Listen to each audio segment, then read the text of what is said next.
Pemirsa, isu Gibran Rakabuming Raka merapat ke Partai Golkar semakin santer terdengar usai Gibran dikonfirmasi akan hadir dalam HUT ke-65 Ormas pendiri Partai Golkar itu. Apakah kehadiran Gibran menjadi sinyal bergabungnya Gibran ke Partai Beringin itu?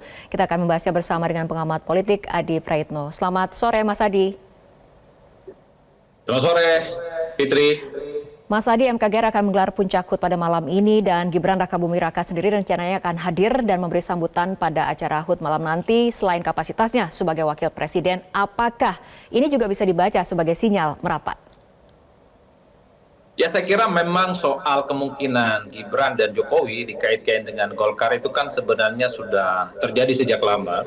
Khususnya ketika Jokowi itu mulai tidak akur dengan PDIP yang itu dimulai sejak Agustus 2024 ya. Jadi praktis setelah itu sebenarnya Jokowi dikaitkan dengan Golkar. Nah, yang kedua, kita juga tahu bahwa memang terpilihnya Bahlil sebagai ketua umum Golkar itu kan juga dinilai sebagai bagian dari kontribusi Jokowi saat itu yang posisinya sebagai presiden dan sangat powerful, dan orang juga tahu bahwa Bahlil itu sebagai ketua umum Golkar juga sering disebut sebagai Jokowisman.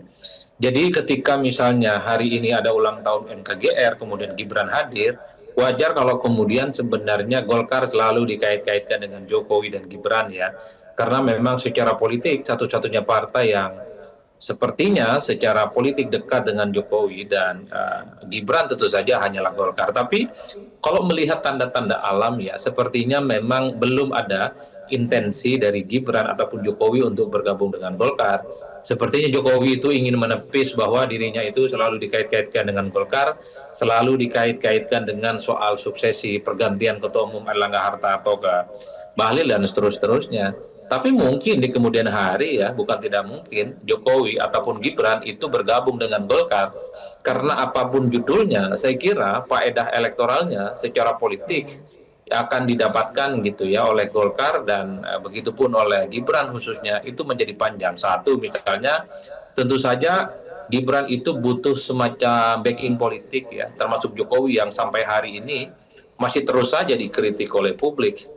Jokowi meski sudah tak lagi jadi presiden kan serangan-serangan agresif dan cukup masif itu tanpa henti. Bahkan Gibran sekalipun posisinya sebagai wakil presiden saat ini, kritik dan bully-buliannya pun juga tidak pernah berhenti. Jadi dalam konteks itulah kemudian saya hitung kalau Gibran dan Jokowi bergabung dengan Golkar, minimal ada partai politik yang akan menjadi backbone dan kemudian akan pasang badan dari serangan-serangan politik yang akan terus bertubi-tubi menghampiri kedua tokoh itu. Nah, yang kedua, Fitri, yang paling penting adalah tentu Gibran itu butuh kendaraan politik yang sudah mapan, butuh kendaraan politik yang cukup signifikan, namanya Partai Golkar. Tentu untuk merawat mimpi Gibran di masa-masa yang akan datang, khususnya di 2029. Saya kira Gibran itu tentu mimpinya bukan hanya selesai di 2029 dan tidak punya mimpi lagi untuk bertanding. Pastinya level politik Gibran itu ingin dinaikkan, baik sebagai calon presiden kembali ataupun sebagai capres, baik berkawan dengan Prabowo Subianto ataupun akan menjadi rival. Karenanya Golkar itu menjadi partai yang saya kira secara signifikan tentu menarik bagi Gibran dan Jokowi khususnya untuk bagaimana menumbuhkan ekspektasi politiknya untuk di masa-masa yang akan datang. Karena kalau kita melihat tokoh kunci per hari ini harus diakui, Gibran merupakan salah satu sosok yang saya kira sudah punya bekal politik, yaitu sebagai wakil presiden dan tentu popularitasnya di atas rata-rata. Saya kira itu adalah kalkulasi politik di atas kertas. Meski kita tahu mungkin ya sekalipun Gibran ataupun Jokowi bergabung dengan Golkar belum tentu juga akan mendapatkan privilege atau mendapatkan karpet kuning, karena kita tahu di Golkar itu kan banyak sekali politisi-politisi senior yang saya kira sudah malang melintang yang tentu saja tidak akan sebegitu mudah sebenarnya memberikan keistimewaan kepada Jokowi ataupun kepada Gibran. Apalagi misalnya konsolidasi internal mereka ke depan itu akan semakin mantap.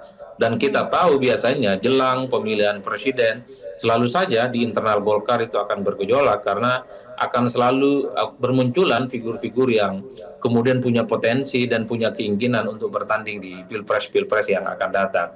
Saya kira di situ sebenarnya, Fitri. Oke. Mas Adi, artinya dalam kondisi politik seperti ini, jika benar misalnya nantinya Gibran akan bergabung dengan Golkar, ini merupakan pilihan realistis bagi kedua belah pihak, Golkar dan juga Gibran, Golkar untuk kepentingan elektoral dan juga Gibran untuk karir politiknya di 2029. Ya, saya kira memang kalau mau jujur per hari ini memang ada semacam mutual interesting. Satu sisi kalau betul Gibran itu bergabung dengan Golkar, bisa dipastikan Golkar itu punya wakil presiden untuk di 5 tahun yang akan datang. Dan Gibran menjadi bagian dari Golkar, yang itu artinya setiap kritik, setiap bully, setiap serangan-serangan yang silih berganti datang ke Gibran, pastinya Golkar akan pasang badan. Jadi itu yang saya kira memang saya sebut sebagai titik temu kepentingan politik, termasuk soal bagaimana misalnya Golkar itu sangat mungkin misalnya akan menominasikan Gibran sebagai salah satu calon presiden di 2029 ya. Itu adalah hal-hal yang saya sebut saling menguntungkan. Tapi mungkin Golkar juga perlu berhitung karena ekses negatif ya, isu-isu negatif terkait dengan Gibran, terutama sejak kemunculannya sebagai wakil presiden di Republik Indonesia, per hari ini kan juga selalu bermunculan narasi-narasi negatif dikaitkan dengan putusan MK 90, masih dinilai sebagai pendatang baru dalam politik, dinilai masih belum cukup umur dan seterusnya, sehingga pihak-pihak kritis, kelompok-kelompok aktivis, kelompok-kelompok pro demokrasi dan pihak-pihak yang misalnya tidak suka, tidak happy dengan Gibran termasuk keluarga besarnya Jokowi akan menjadikan Golkar sebagai sasaran kemarahan juga. Oke, baik Bukan Mas tidak Adi, artinya mungkin nanti di malam mana pada tempat saat Gibran berlabuh secara politik, maka di situlah kemudian akan diserang secara agresif oleh berbagai kalangan. Oke, Mas Adi, artinya nanti malam pada saat HUT MKGR menurut Anda akan ada kejutankah? Saya kira tidak ada ya. Kalau melihat argumen-argumen yang disampaikan baik dari Golkar ya, MKGR, ataupun misalnya dari para projo yang paling merasa Jokowi selama ini, tidak ada kepastian apapun bahwa nanti malam Gibran itu akan bergabung dengan Golkar. Baik, Mas Adi Praetno, terima kasih telah berbincang bersama kami sore hari ini di Metro hari ini. Jelajahi cara baru mendapatkan informasi. Download Metro TV Extend sekarang.